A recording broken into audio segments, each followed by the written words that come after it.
explains why some historians would believe that some of the slaves received their partially or permanently. Here at the courtyard was considered the graveyard for the Europeans. I mentioned now there that the enslaved African was dumped in the sea once they were found dead. And this is where they would bury the Europeans. In the year 1996, this portion was excavated as well. After the excavations, we found just 4 graves here. This happens to be the only African buried among the Europeans here. His name is Philip Quaid.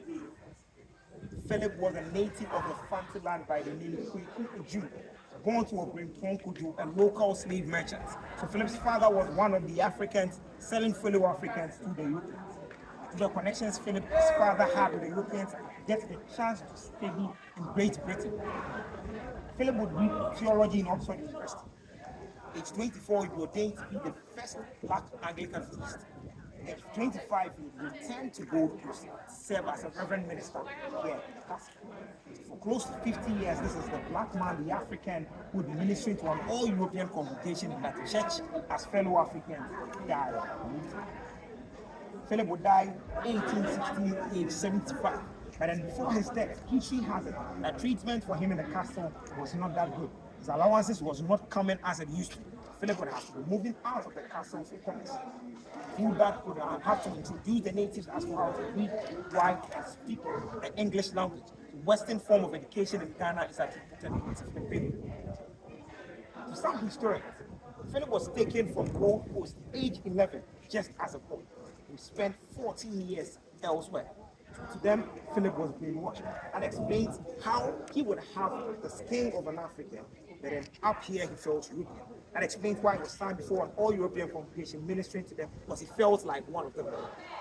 But there is this second school of thought that says 14 years is too short a time to totally forget who you are and where you come from as an African. And I side with the second school of thought that indeed 14 years is too short for one to forget his roots and origins. But sometimes I meet certain groups that tell me, Nana, people come to Europe and just after 2 years they behave more European than the Europeans themselves. So it is indeed very possible that he was brainwashed. Because judging from the year he was taken, age 11, he was just a boy. So 14 years was ample time for him to be brainwashed. But then I still stand with the view that 14 years is too short to forget your roots and where you come from as an African.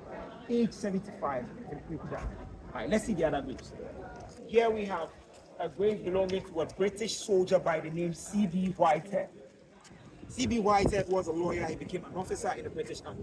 See, at a point in time, the trade became so lucrative that the Europeans would begin to fight among themselves. The land the castle sits on would exchange hands 5 times. First to be here, Portugal. Sweden came next. Denmark came. Netherlands came. Then finally Great Britain.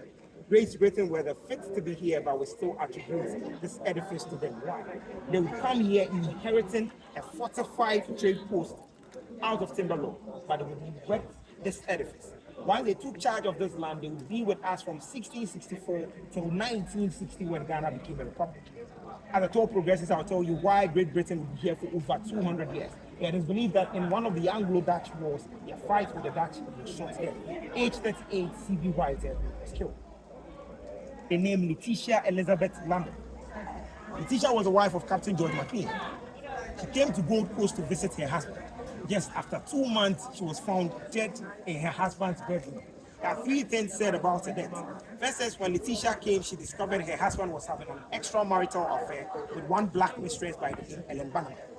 So out of jealousy, she poisoned herself. Second says when Ellen came, the black mistress would come here, would disguise herself as a maid to come kill her because she wanted George all for herself. And the text says just like any other European that died here in Gold Coast, she would die of malaria. The West Africa was considered to be the graveyard for the white man. Some would come here as short as a week or 2 they would die, but they kept coming because of what they were getting here. So the text says just like any other European that came to die here, she died of malaria. 3 things said about it. That's the one that best suits you. Stick to it. Age 36, she died. The first belongs to Captain George McLean. He was once the administrator in charge of the castle.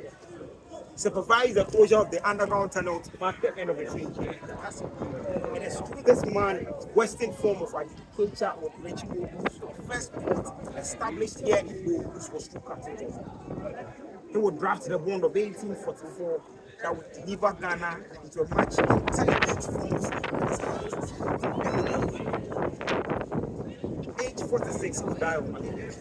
46, 36, 75. Let's see the well, then the depths. Here we have a well. Rainwater was harvested from the roofs and stored in here. This is what they would use to cook for the slaves, give them food, as well bathe them before they were raped. Women in the castle were raped. I'll talk about the rape as we move to the female slave one.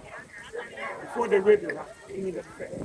Today it is still serving as a well, but it is now connected to the national grid. So it is bygone water we pump in here.